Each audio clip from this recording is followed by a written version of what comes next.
What a drag the Acolyte episode 4 was, and Oh, and yeah. we got some things to say about this nonsense. I Mhm. mean, and there's a few words that come to mind: a drag, boring, Lame just lame, and also something I noticed when I was taking exposition. notes. Right, exposition.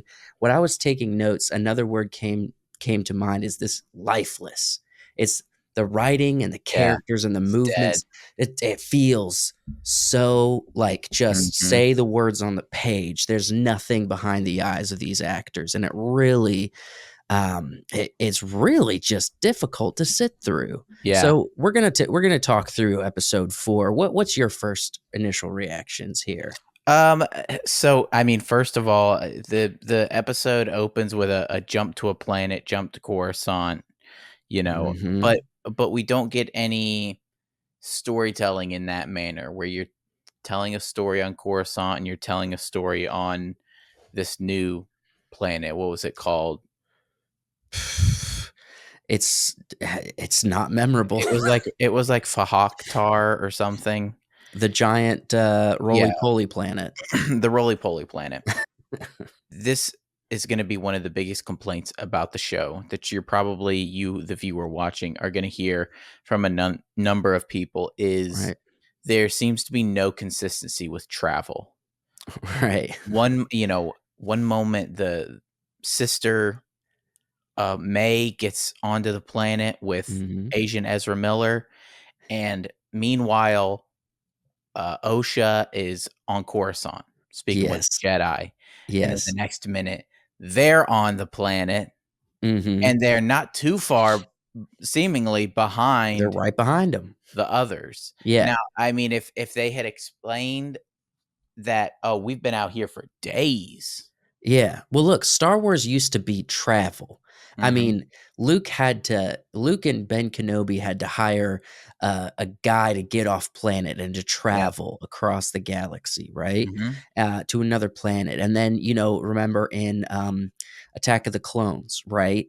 When Kenobi had to travel around when he Yeah. was on that solo mission with the clones and everything and going he had to travel Man, around, dude. there was even Mando was traveling. There was Dude, downtime in the yes. ship.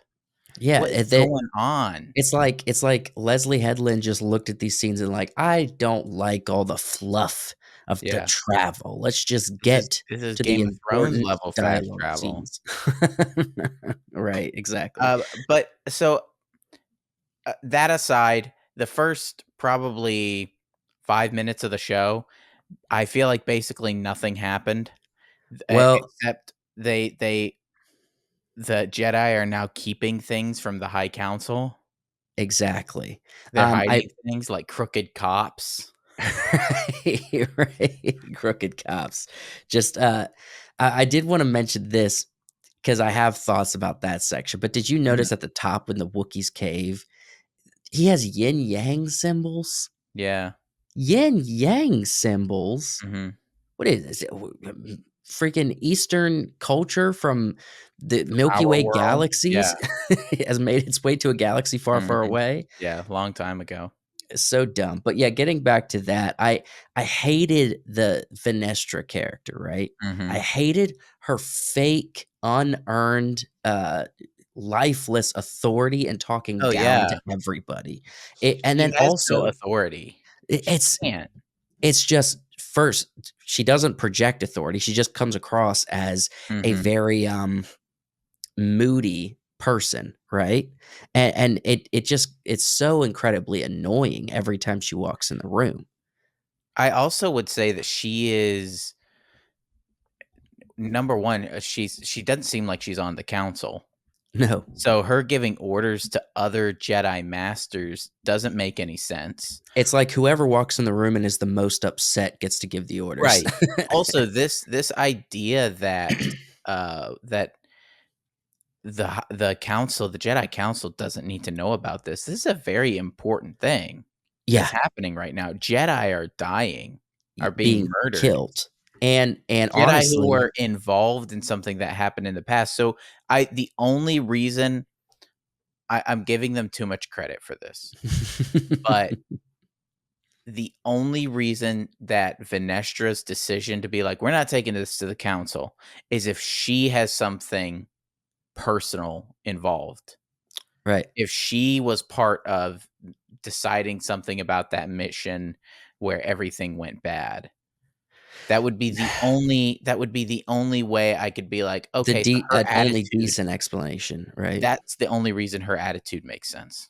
And also, it kinda goes well with that, but she go like, they're talking so they just talk about how 2 Jedi have been killed, and she Mhm. points out, "Also you, Soul," right? And then she goes and then confronts Soul about this poor girl. I'm sorry, she's an adult now, and she's killing people, Yeah. right? This poor girl, she could have survived, and you just said she died. She's not poor girl. She's Mhm. killed, murdered 2 Jedi. That's the Yeah, whole narrative of and this. that sorta segues into something that Saul says to Osha, where Osha's like, "She's a murderer." That's the And smartest thing then that said in the whole show. he says, "But she's still your family." Big missed opportunity here for him to say, "Then we should bring her in together. Right. Then we Right. should get the story, then we should know why." He Mhm. shouldn't just be like, "Well, she's your family." I know what they're doing.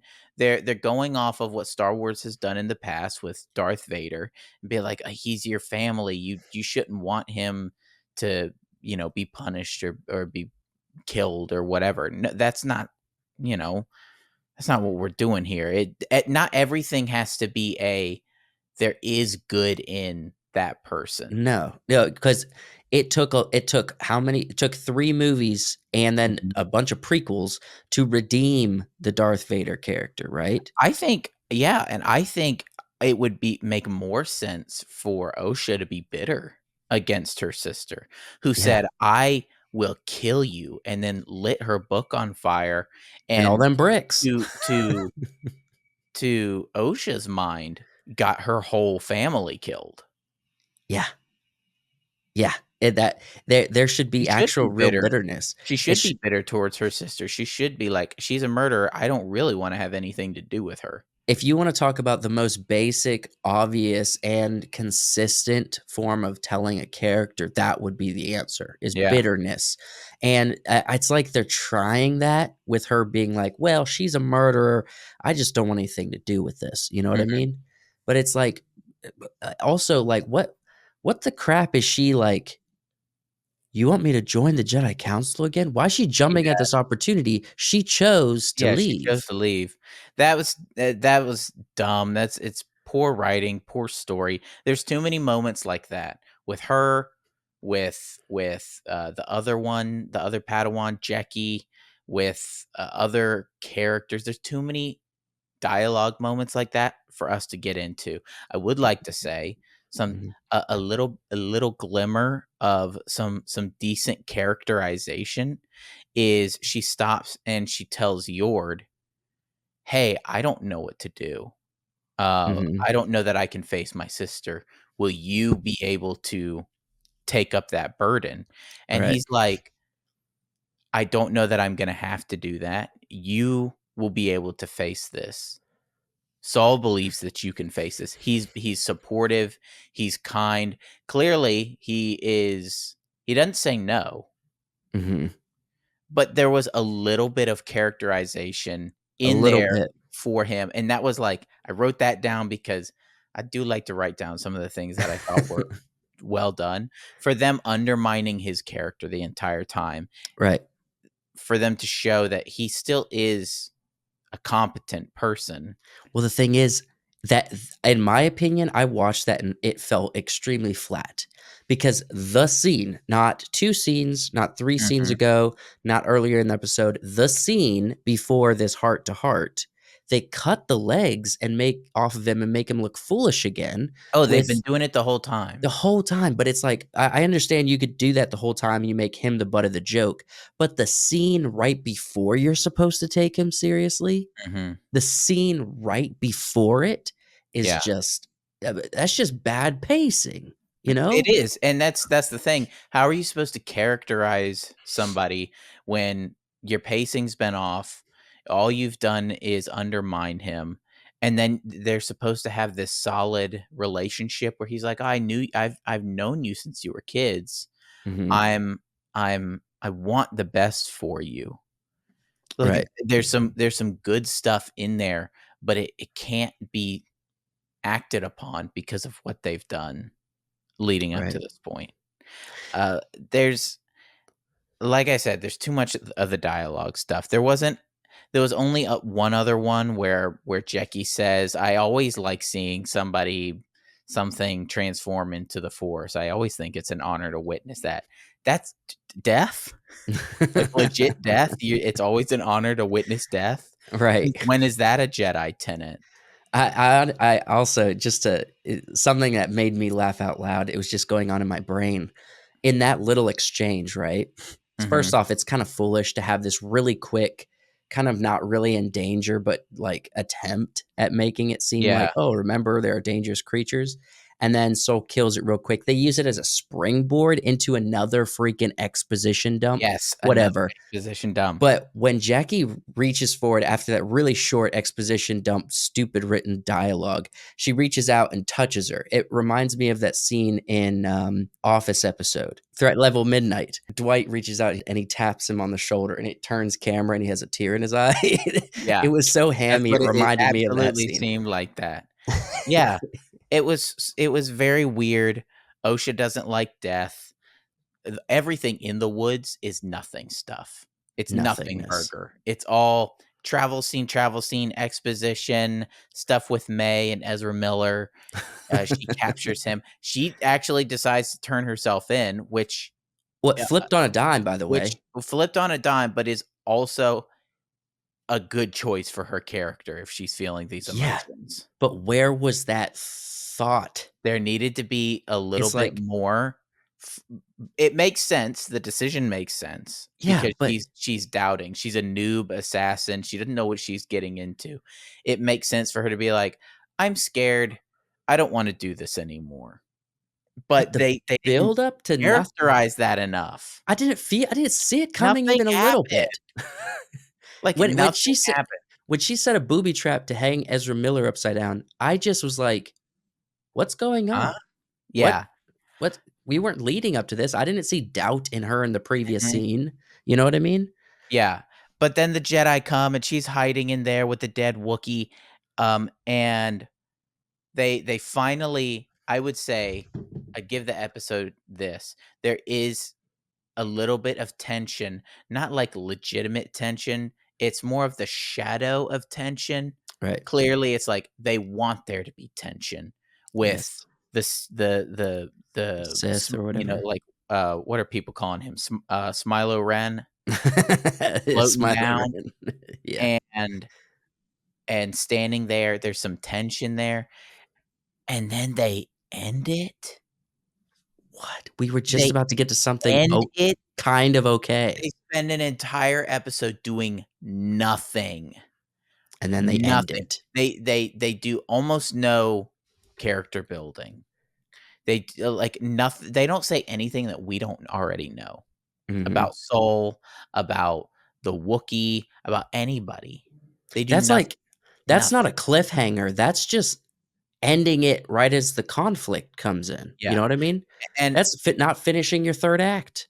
we're also this dude is ballsy enough to go up against all of these Jedi. Okay, first we gotta address this. This is either definitely a woman or this very scrawny dude. Did you see Mhm. the shoulders were this big, Yeah. the neck was tiny, right? I will say the arms looked a little bit defined. I'm telling you, this Okay, is it could have been lighting. definitely I'm telling you the way that it was the person was Mhm. holding themselves up, it looked like women's shoulders. But we saw skin color with the arms, bare arms. So it's not Mother Anastasia. No, but So we already established it could have been the other mother, but it's could be probably the not other her mother. either. If it is her, it's a stupid choice. It potentially could be her. I don't think it's Where's actually Ezra going to be Miller? her. Not Look, Not Ezra Miller. knock off Ezra Miller. But My what kind of balls does this dude have to drop down in front of all of these Jedi?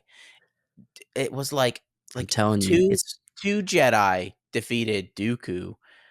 You know, a bunch of Jedi had to go up against Darth Sidious. it's Obi-Wan because defeated General Grievous by himself, they got and Darth fake Maul they by got himself. they got the fake confidence because they're harnessing the power of the thread, and the Force is female now, so they're just like, But "Ah, just flick, just whoop." this dude can't be a legitimate threat against actual Jedi. And also, this is about 100 years before the Empire. Darth Plagueis is alive. Yeah, most He likely. he's alive. He's doing things. He's So, busy. you don't think they're gonna actually pull in any kind of Darth Plagueis narrative into this story, No, right? no, they're not. It's this has all this Sith stuff that's happening now, unless it's actually tied to the Sith, has to be taken out of the show. But what a lame ending. Just cutting to black. They finally get to something interesting. And again with the using the Force to dust crop everybody, you know what I Mhm. mean? It's like Right, burn. but crop Little just little force force fart. fart. Yeah. Yeah. It's Gosh. this is the second time we've had a Yeah. crop dusting, and What is going on? it's like, I don't know, man. It just it again, this the whole show just feels lifeless. It feels void of any characterization. It feels void of any pacing. Like, Mhm. some of the stuff you could have fixed in the edit, and they Yeah. still didn't fix it, right? Um, it feels lifeless of any interest in these characters. Mhm. The villain feels lifeless, and not in like a formidable way. It Yeah. feels lifeless as in like, I don't care at all. I It don't care float if this villain kills them all. You know what I it mean? floated down, kinda it reminded me of the scene where Voldemort's eating a unicorn in the woods, and the way that he, like, Right, floats up to Harry. right. $22 million an episode, ladies and gentlemen. Yep, $180 million for the season, and they can't even give us a 45-minute episodes. Right? Felt so lame. It's not only Oh, lame, but short. Short as crap, man. yeah. I mean, Um, our review here is almost as long as the episode. yeah, and we covered it all. Mhm. So But listen, let us know in the comments what you find the most egregious. I think right off the top, there's the whole episode is dumb and a drag. So, anyways, you want to go ahead and end this? yeah, thank you guys for watching. We appreciate it. See ya.